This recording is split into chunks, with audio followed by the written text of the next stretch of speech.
contentos y amargados, valores y doblez, pero que el siglo XX es un despliegue de maldad insolente, ya no hay quien lo niegue. Bueno, muy buenas noches a todos. Hoy nos encontramos en la 23, aceleracionismo cultural. Hoy con un tema pues un poco polémico. Pensarán ustedes pues que desde el programa, un programa pues que hace un trabajo sobre crítica cultural, que hace un trabajo sobre el tema de la tecnología. Como ya hemos definido, el aceleracionismo tiene que ver con las nuevas formas de relacionamiento social que establece el capitalismo, que tiene que ver todo esto con un tema como la brujería. La brujería. La magia, el hechizo, ¿sí? El brujo, la bruja, los chamanes. ¿Sí? Porque pues pareciese que es una práctica, o al menos desde el plano de la idea, pareciese que es una idea premoderna o precapitalista. ¿Sí? En ese sentido, pues la primera canción con la que vamos a arrancar el programa de hoy es Aquí no estás aquí, perdón, aquí no es así, ¿verdad? De Caifanes. Esta banda tiene pues una fuerte relación con el tema de las comunidades indígenas en México en los años 80. Hay que entender que en el tránsito entre los años 80 y 90 en México y en gran parte de Latinoamérica, a través de lo que sería el rock en español, se dio una gran recuperación de las tradiciones, las músicas, los sonidos, los instrumentos de las comunidades indígenas, pero también de sus prácticas, ensoñaciones, cosmovisiones, marcos epistemológicos, si se quiere, en términos filosóficos, de las comunidades. Esto tenía que ver en especial porque en 1992 se celebraban los 500 años de la conquista, ocultamiento, descubrimiento de la América. Entonces los dejamos con la canción. Aquí no es así, de Caifanes.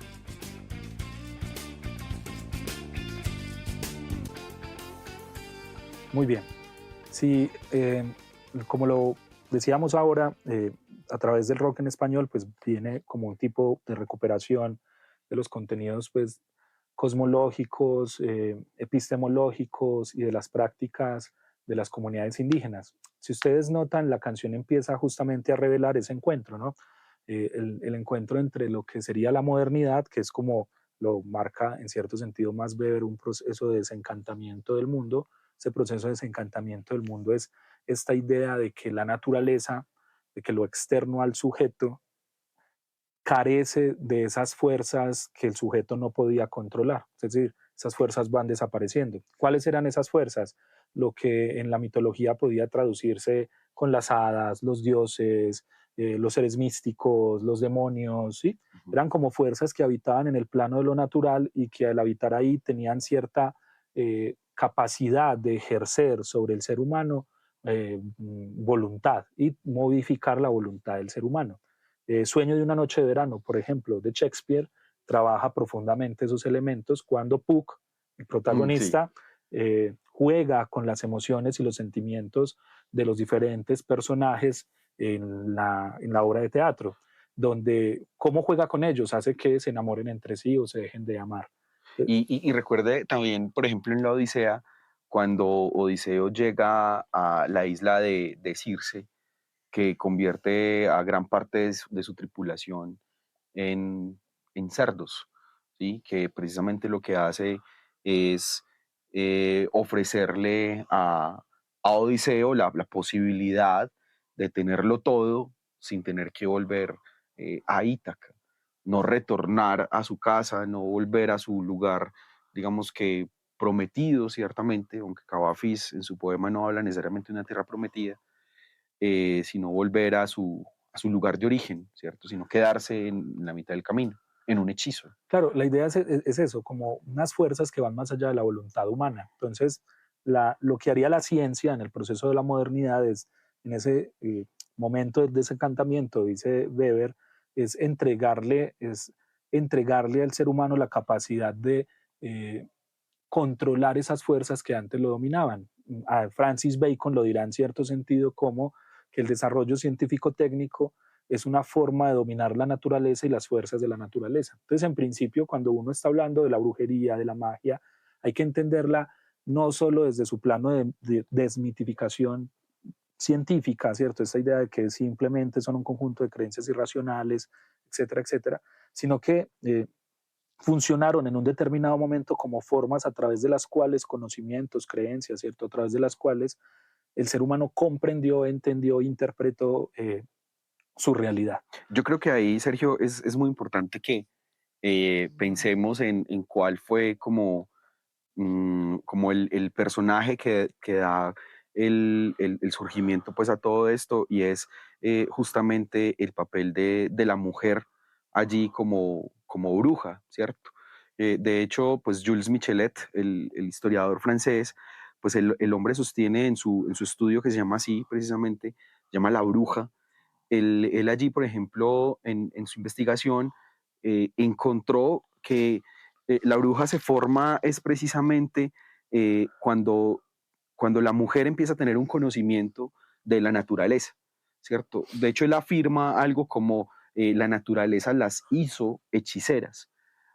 Por una cuestión que de pronto para nosotros en una sociedad como tan tecnificada y todas esas cuestiones, la mujer es más susceptible y más sensible como a un lenguaje que no necesariamente tiene que ser humano.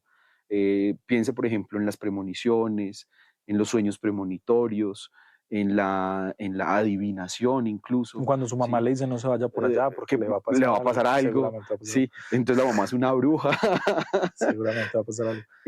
Bueno, entonces es bien particular eso, y una cuestión que a mí me sorprendió mucho es que la brujería digamos, en su origen no necesariamente tiene que ver con prácticas siempre malignas, siniestras u oscuras. De hecho, el mismo Jules Michelet habla de que la brujería es simplemente como la práctica de unas tradiciones, y que eso incluso estuvo pues como en los albores de la humanidad.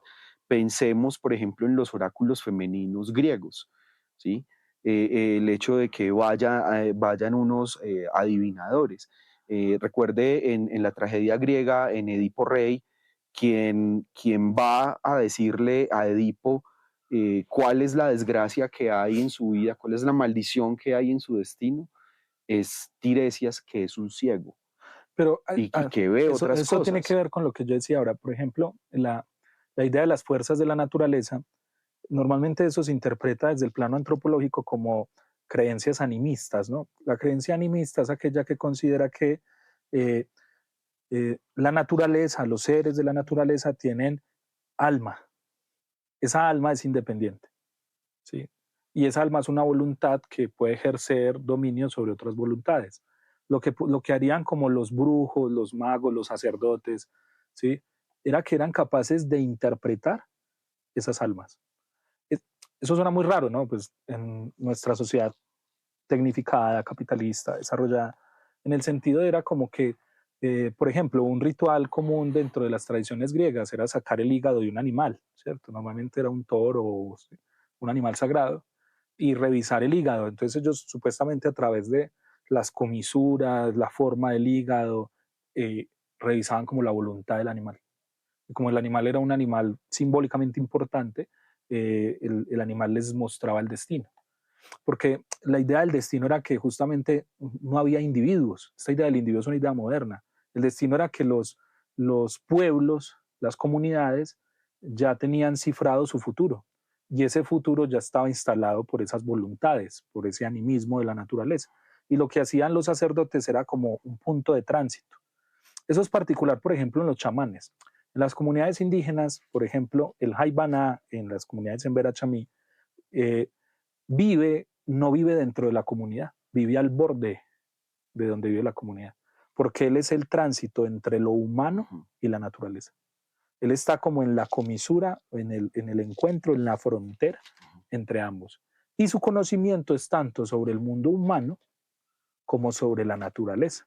De hecho, Sergio, recuerde que fue precisamente a través bueno, luego de una toma de Yagé, que encontraron a los niños perdidos en el Amazonas. Bueno, o ese es uno de los relatos que hay alrededor, pues como de esa búsqueda, que solamente cuando una comunidad se sentó a tomar yagé y a tener pues un contacto, un diálogo, o a buscar en ese otro plano, a buscar dónde estaban los niños, fue que pudieron dar con lo que, bueno, el otro relato era que los estaba ocultando. Por eso los que estaban buscando no los veían, era que algo los ocultaba. Y solo fue a través de la visión de un taita, en ese caso, fue que pudieron dar con ellos. Claro, cuando, digamos, retrocediendo un poco con lo que se hablaba sobre las mujeres, en el segundo sexo, Simón de Beauvoir dice que la forma mística en la que se constituye la mujer en Occidente, sobre todo pues en la historia occidental, tiene que ver con que la mujer porque la mujer se para en el límite entre lo natural y lo humano, porque la mujer tendría una capacidad mística que, digamos, no explicada dentro del ambiente de estas culturas, no explicada racionalmente, que le daban esa posición, y es la capacidad de engendrar. O sea, la idea de poder engendrar, de poder tener hijos, es lo que se volvía místico en principio en la mujer. ¿Sí? Por eso es ese cuento de que le dice la abuela a usted que cuando usted está muy enamorado es porque le dieron agua de las tres cañadas, ¿cierto? Porque, De Río Sucio. sí, Dice. porque es la idea de que la menstruación tenía una fuerza mística, porque de ahí viene la vida. ¿Cómo explico, ¿Cómo explico que la mujer da la vida? Cuando yo no tengo, pues, digamos, todos estos conjuntos de conocimientos científicos. Eso, por ejemplo, la gran importancia de los estudios, por ejemplo, de Da Vinci en el Renacimiento, que hace toda una descripción del crecimiento, tanto como del crecimiento del feto en una mujer, ¿cierto? Y de que empezó a explicar racionalmente ese fenómeno. Pero la primera capacidad mística es esa, y eso como que las colocaba en ese mismo límite. Por eso normalmente quienes cumplían las labores del brujo, del chamán, del sacerdote eran mujeres, porque eso los acercaba a los dioses, la capacidad de crear vida. Entonces, yo siento que dirán ustedes, bueno, ¿eso qué tendrá que ver con la cultura moderna? ¿O qué tendrá que ver con el desarrollo de la tecnología en la sociedad? ¿O qué tendrá que ver con el desarrollo del capitalismo? Pues que a mi modo de ver el capitalismo tiene fuerzas místicas, porque el capitalismo crea otra cosa de la nada. Capital. Ejemplo, la gente no sabe cómo funciona Wall Street. ¿Cómo es que yo llego, por ejemplo, e invierto, no sé, unos cuantos miles de millones de dólares en X producto y a los 5 meses me llegan 10.000 millones de dólares de ganancia? Y no me moví. Solo cogí una cantidad de dinero, la metí en un fideicomiso, en una bolsa, en una inversión. Y usted va y pregunta y le dicen, no, esas son las ganancias de lo que se va a producir los próximos 10 años en naranjas, cuando esas naranjas ni siquiera se han producido.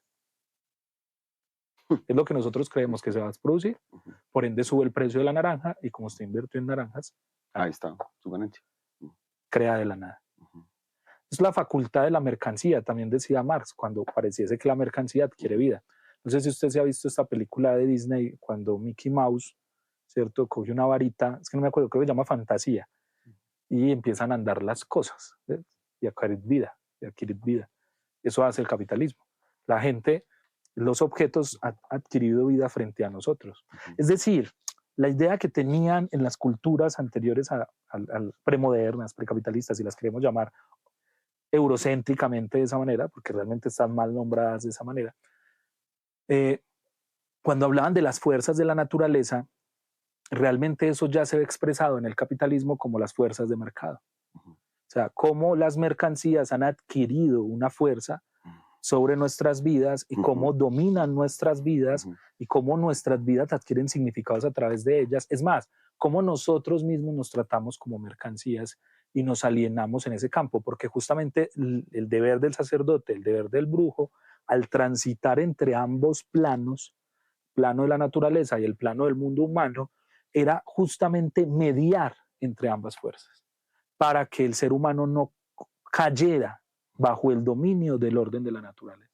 De hecho, el mismo Mark Fisher en Lo raro y lo espeluznante, el hombre sostiene que hay el capitalismo es una fuerza espeluznante, en el sentido de que nosotros solamente lo que podemos como encontrar o cómo percibimos el capitalismo es en tanto hay un efecto en nosotros, ¿sí? Es una fuerza que impulsa, pero nosotros no podemos verla no la tenemos de forma palpable, ¿cierto? Sino que simplemente es una fuerza que arrastra y que hace que el individuo reaccione y tome ciertos comportamientos. Entonces, por ejemplo, en este libro que se llama Deleuze y la brujería, escrito por Matt Litt y Mark Fisher,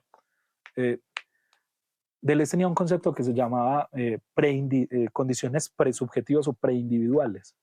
Entonces, la crítica de Deleuze a la concepción liberal del individuo, realmente era la crítica que ya había desarrollado Marx en muchos sentidos, pero Deleuze decía, vea, lo que sucede es que antes de que el individuo emerja, hay unas condiciones previas que lo hacen emerger, ¿cierto? Esas condiciones previas no son solo materiales, digamos que es donde intenta superar un poco la tesis de Marx, sino que también tienen que ver con el plano de la sensibilidad en el sentido de los afectos, por ejemplo, de Spinoza, ¿sí? Como determinadas afectos, cuando yo hablo de afectos, son emociones, sentimientos, modifican o movilizan nuestra voluntad.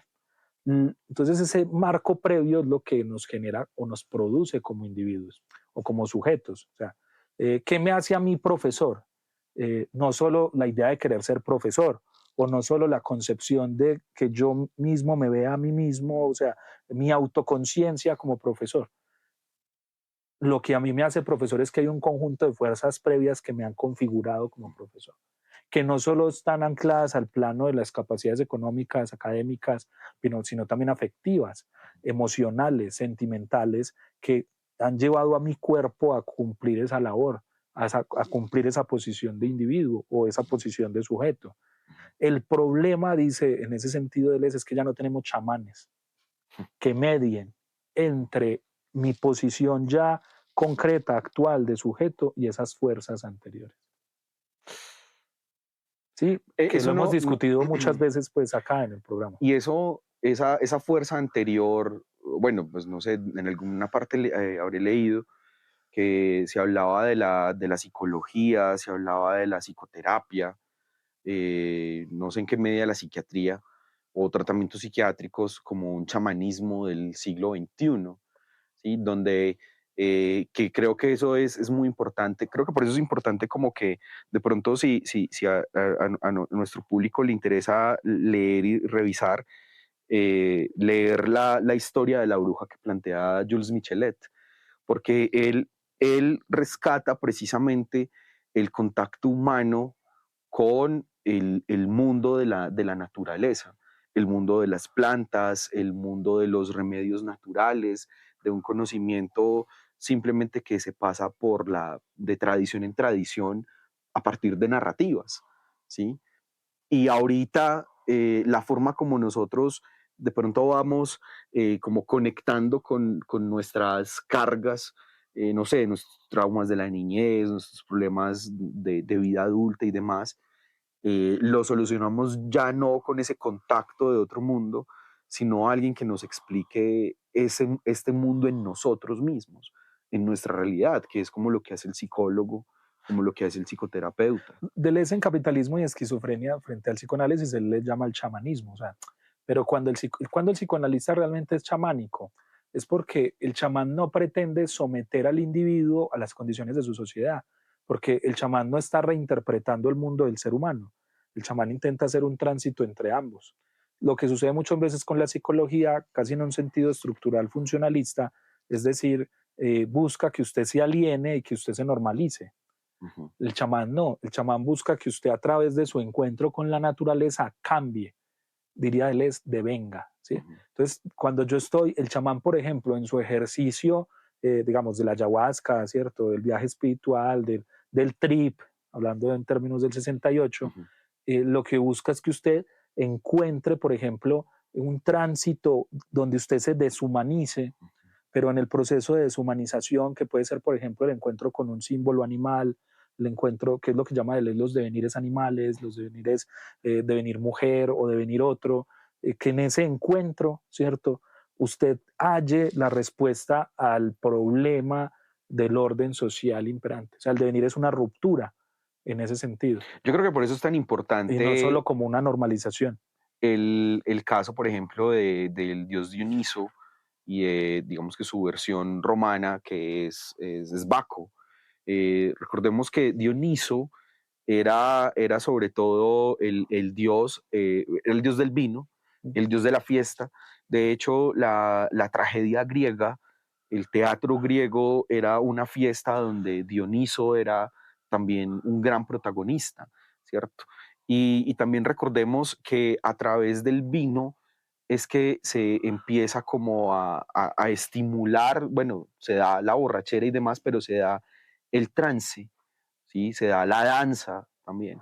Y de hecho, por eso es que tenemos la canción que sigue a continuación, que es Bacchus, de un grupo alemán que puede ser como de música neorritual o de música ritual, de música folclórica, por decirlo así, Corvus Corax, que es una canción precisamente como de alabanza a Baco o a Dioniso, como ese proveedor y dios y geniecillo, o como lo queramos ver, de la bebida, ¿sí? Y de la fiesta y de aquel que estimula como la espontaneidad en quien lo bebe.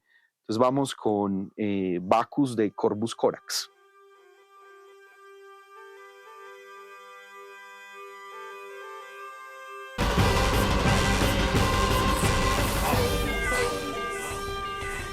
Bueno, entonces hasta este momento nosotros hemos entendido la brujería, digamos que como ese distanciamiento, como ese juego también con el pensamiento cientificista, digamos su recorrido en la modernidad.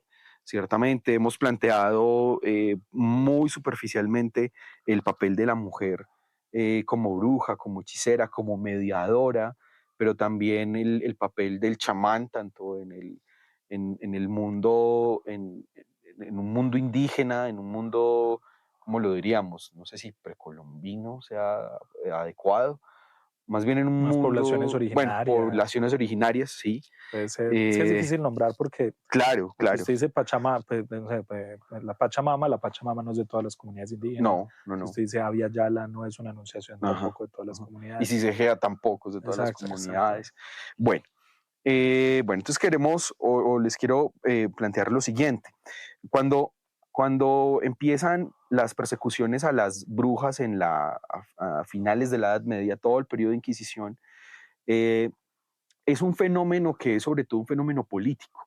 No es tanto un fenómeno de cuestiones religiosas o espirituales como tal, sino porque, y esto lo explica Jules Michelet en La Bruja, es porque la mujer posee un conocimiento que confronta el conocimiento científico. El hecho de poder crear medicamentos, de crear ungüentos, de crear brebajes, ¿cierto? Para curar, para aliviar alguna enfermedad o lo que sea. Cosa que los médicos de ese momento pues consideraban eso reprobable porque no había pasado, no sé, por una institución como la iglesia, por una universidad Por o el bueno, método, por el método científico y tal, y que no se sabía dónde venía, que era como lo más cuestionable, ¿cierto? Que no. Entonces, en ese había sentido, una fuente, un fundamento. sí, y ellas lo que hicieron fue como replegarse dentro de su conocimiento y que fuera de un acceso exclusivo, ¿sí? Entonces, yo me acuerdo que un profesor hacía la comparación con las señoras que venden, por ejemplo, Avon, Evel en los años 90, que era, venga, yo le muestro yo que vendo aquí para que usted también se afilie, ¿cierto? Sí, sí.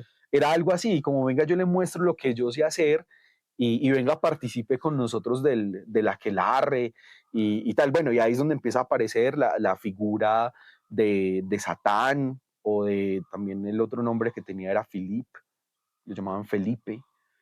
Eh, Wow. el, el- esto de Felipe lo mencionan mucho en La Bruja, del Jules Michelet, que era, si no recuerdo mal, era el nombre con el que se referían contrariamente a Jesucristo, dentro de su baile, dentro de su danza.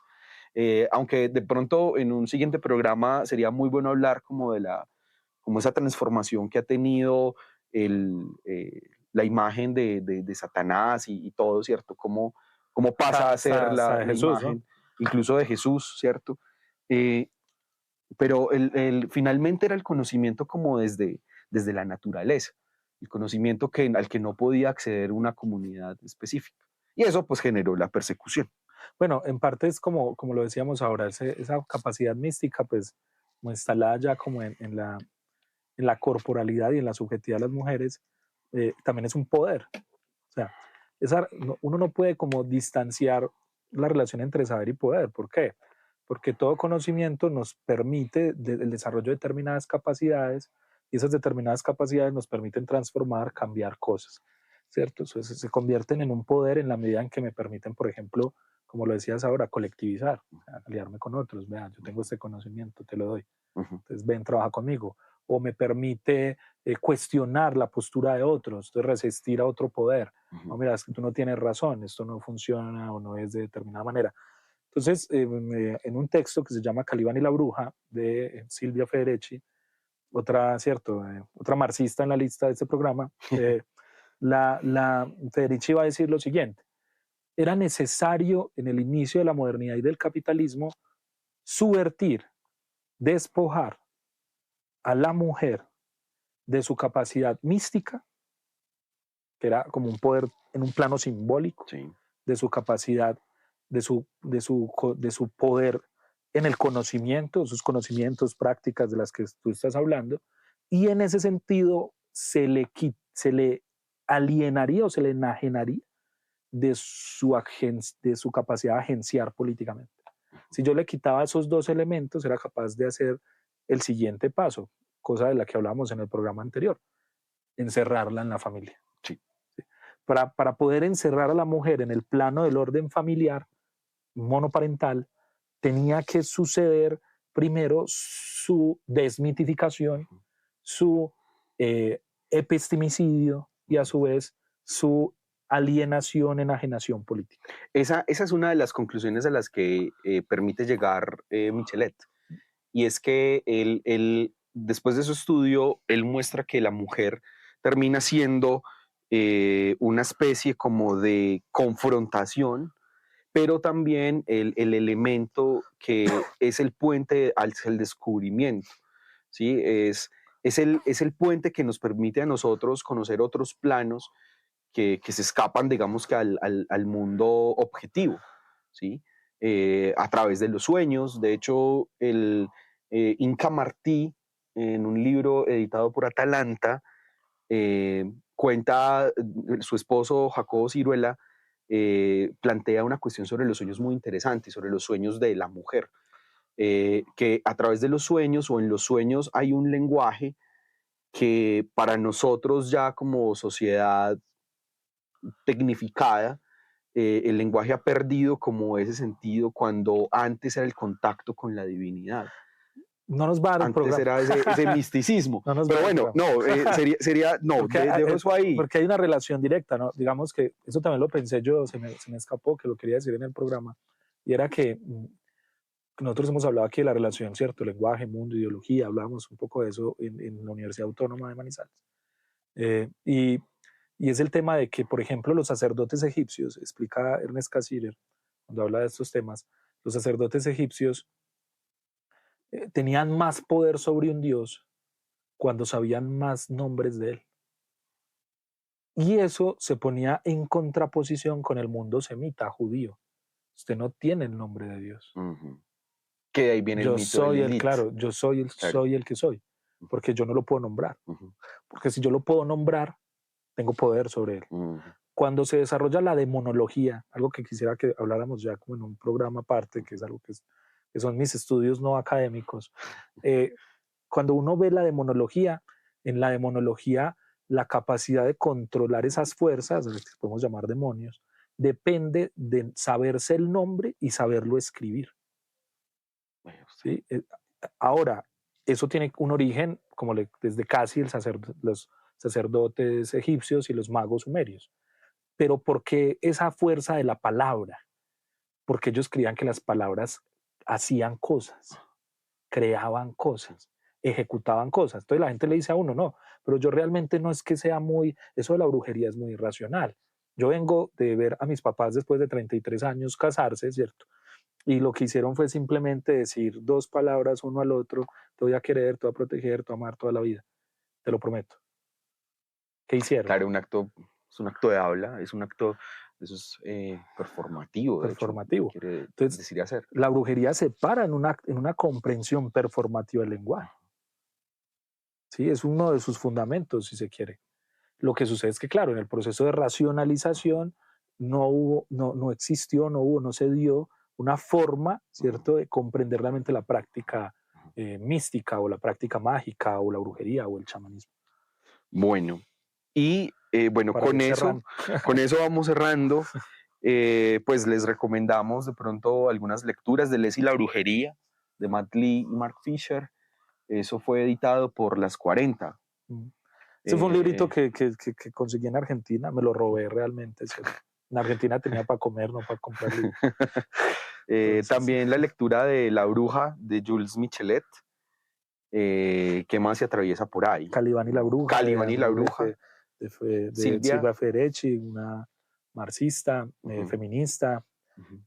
Hablamos también de Sueño de una noche de verano. Sueño de una noche de verano de William Shakespeare. Sí. Y yo les recomiendo un cuento que se llama El aljibe, de Mariana Enríquez, que ese sí maneja la brujería como de pronto estamos acostumbrados a entenderla. ¿Sí? Bueno, muchísimas gracias a todos, gracias por escucharnos. Seguimos la próxima semana. Esto es la 23. La 23, Aceleracionismo Cultural. Y seguimos en YouTube, ¿no?